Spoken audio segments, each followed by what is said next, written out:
second that. Good morning, all of you. Welcome to National Tax Research Foundation. Today, the purpose of capturing this video is to enlighten the scope of Section 61 of the CGST Act for restriction of the input tax credit or scrutiny of returns, read with Rule 99 and 42, etc. Whether the input tax rate restriction is necessary in all cases, in all aspects, or it is a specific in nature. So we want to discuss with reference to Section 61 and Rule 99, that is scrutiny of returns, etc. Our speaker, learned speaker, Sivaprasad Garu will explain the remaining contents of the subject. Over to Sivaprasad Garu. Welcome all. Today we are discussing the scope of Section 61, the scrutiny of returns. So Section 61 of CGST Act and SGST Act provides as follows. The proper officer may scrutinize the return and related particulars furnished by the registered person to verify the correctness of the return and inform him of the discrepancies noticed. This is very important word of the section or the heart of the section. Any discrepancy that was found in the notice by the proper officer may lead to this section, invocation of this Section 61, and there could be a notice under Section 61 or an intimation under ASMT 10.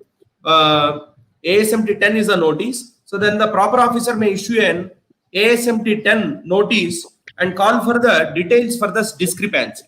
Now, what is the meaning of the word discrepancy? Discrepancy means some mismatch or a mistake found or something which is not in sync. Now, to what extent this discrepancy can be extended? Now we see there are a number of notices coming around citing the reason of restriction of common ITC or restriction of ITC when the 3B is containing both taxable turnovers and exempt turnovers. We all know as per Section 17(2), if the inputs are used both for affecting taxable supplies and exempt supplies, the ITC shall be restricted proportionately, and the procedure was described in Rule 42. But if we observe the Rule 42, the Rule 42 provides for a scheme like what is exclusively for exempt is totally disallowed or restricted, what is exclusively for a taxable supply will be totally allowed, and what is common can only be bifurcated, and what pertains to exempt will be restricted, what pertains to taxable is allowable. So therefore, from 3B, it is not possible to make out how much of ITC shall be restricted and how much of ITC can be allowed. Therefore, can we call it as a discrepancy? If that is a discrepancy, every person having an exempt supply will be facing this Section 61 notice. So how to understand the word, the scope of Section 61, the discrepancy should be something that is clear on the return itself, something that can be found from the return itself, like an arithmetical mismatch or a mismatch of the turnovers between GSTR 1 and 3B. This could be a mismatch, but I believe, in my personal opinion, this restriction of common ITC merely on the face of the turnovers, merely on the face of 3B, that there are certain taxable and there are certain exempt, we cannot say. It is only a mere probability or a chance of a mistake. Whether a probability or a chance of a mistake is also covered under Section 61, then I am afraid then Section 61 will have an impact in almost all the cases. Okay. Similarly, we are also seeing certain notices on the matching of ITC.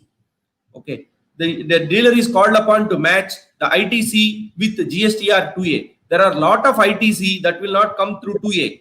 To cite an example, the ITC from ISD will not come through 2A. Reverse charge will not come. Similarly, import of goods will not come. Similarly, any transitional credits, of course, transitional credits is over, but anything that comes through ITC 2 cannot come. Similarly, whatever has been reversed in the previous months and that is being reclaimed, that will also not come in GSTR 2A. Okay, so therefore, apparently there is no rule that any other ITC that was declared under GSTR 3B shall match with GSTR 2A. So the moment there is a mismatch, and moreover, until Rule 36(4) is there, we are taking it on a provisional basis. And even after 36(4), there is certain cushion of 20% or 10%. So therefore, just because the ITC and 2A are not matching, can it be called a discrepancy? Whether such a notice under ASMT 10 is legally tenable or not. So this we have to wait and watch how the courts will look into it, how it will, how the meaning of the discrepancy and scope of section 61 will come. We have to only wait and watch. Now, therefore, there are that is one part. There are number of questions or queries being raised as to how to handle such notices. Okay, first one, put your facts very clearly that though there is certain taxable turnover and exempt turnover, there is certain specific ITC which is totally attributable to taxable part, which is specifically attributable to the exempt part, which will not fall under the attribution. Only the common ITC will fall under attribution. So put your facts clear and then make the arithmetical calculation, the backup, how you have restricted ITC, and then provide it as an answer to that. Hope that will resolve the things. Over to you, sir. Krishna Mohan Garu. Thank you, sir. So, need not be panic while receiving the notice. We need not be panic. We should establish with documentary evidences that certain inputs and certain input services specifically used for the taxable supplies and for business purposes only. Am I right, sir? So, Yes, with sir, documentary exactly. evidences, we can prove it. Yes, exactly. So, Thank you, sir. okay, thank you.